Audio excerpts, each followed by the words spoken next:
पति पत्नी की रोमांटिक कहानियाँ। देव नाम का व्यक्ति की शादी अरेंज मैरिज के तौर पर शालिनी से हुआ था। दोनों की शादी अरेंज मैरिज होने के कारण दोनों एक दूसरे को पहले से नहीं जानते थे। शादी के बाद दोनों एक दूसरे को जानने पहचानने का काम चालू हुआ। कुछ ही दिनों में दोनों एक दूसरे को अच्छी तरह से जल्दी पहचानने लगे थे। जब दोनों में अच्छी तरह से पहचान हुआ, दोनों एक दूसरे को समझने लगे थे, तो देव को लग रहा था कि उसे एक बेहतर ही पत्नी मिली, क्योंकि उसे पूरी तरह से समझने के बाद उसे समझ में आ गया था कि लव मैरिज करना कोई ज़रूरी नहीं है। अरेंज मैरिज में भी अच्छी पत्नी मिल जाती है। दोनों की नई नई शादी हुई थी, इसी कारण से दोनों एक दूसरे को अच्छी तरह से समय देते थे। उसके बाद दोनों एक दूसरे के काम में हाथ बटाया करते थे। पति पत्नी दोनों में खूब ज़्यादा प्यार होने लगा था।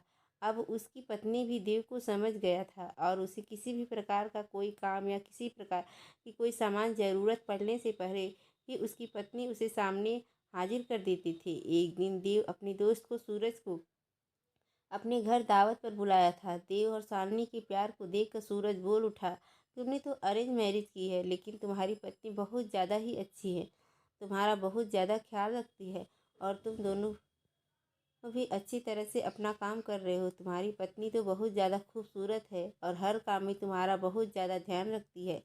तुम बहुत ज़्यादा खुशकिस्मत होगी। तुम्हें अरेंज मैरिज होने के बाद तुम्हें इतनी अच्छी पत्नी मिली है। एक दिन देव अपनी पत्नी से कहता है कि तुम जाकर तैयार हो जाओ, हम लोग कहीं घूमने जाने वाले हैं।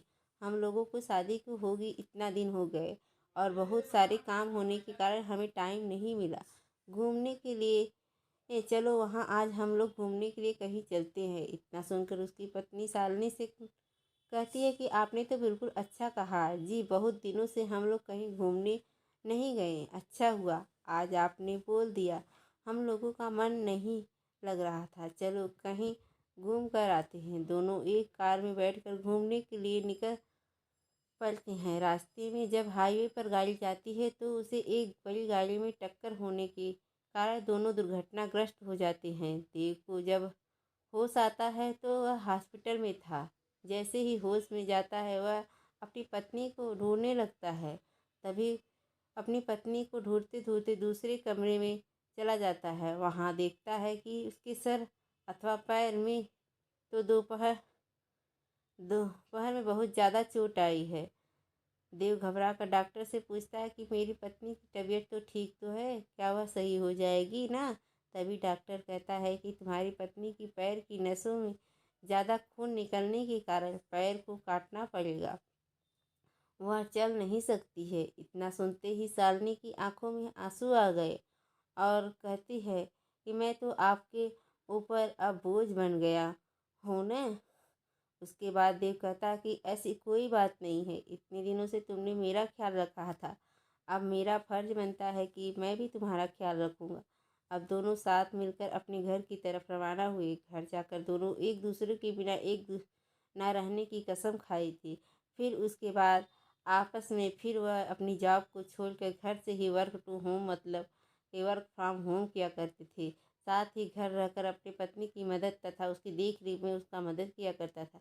इसी तरह एक दिन सूरज देव का दोस्त उसके घर आता है और कहता है कि तुम तो आप घर के काम करने लगे हो, तुम्हें बहुत अच्छा बिजनेसमैन हो, तुम अपनी ज़िंदगी क्यों बर्बाद कर रहे हो। एक लड़के के कारण तुम अपनी दूसरी शादी कर लो, चाहे तो इसे भी अपने पास ही रखो, लेकिन तुम कंपनी में चलो काम करो। इसके बाद देव कहता, मेरी पत्नी से बढ़कर मेरी ज़िंदगी में कुछ भी नहीं है, मैं उसकी देखभाल हमेशा करूँगा और करता ही रहूँ, क्योंकि हमेशा से ही मुझसे प्रेम करती थी और हमेशा से ही हम लोग पति पत्नी आपस में प्रेम करते रहेंगे। फिर वह अपने दोस्त को कहता है कि तुमने एक बार आया था और मुझसे कहा तुम्हारी पत्नी बहुत अच्छी है, तुम बहुत खुशकिस्मत हो, तुम्हें ऐसी पत्नी मिली है। फिर आज क्या बात है कि तुम इस प्रकार के बाद मेरी पत्नी के लिए उपयोग कर रहे हो। आखिरकार जितना दिन उसने मेरी मदद की है, मेरा भी फर्ज बनता है कि मैं उसकी ज़िंदगी में भर मदद करता रहूँगा। इतना सुनते ही पीछे से उसकी पत्नी भगवान से प्रार्थना करती है कि हे भगवान, आपने मुझे इतना अच्छा पति दिया कि इसका शुक्रिया कैसे अदा करूँगी।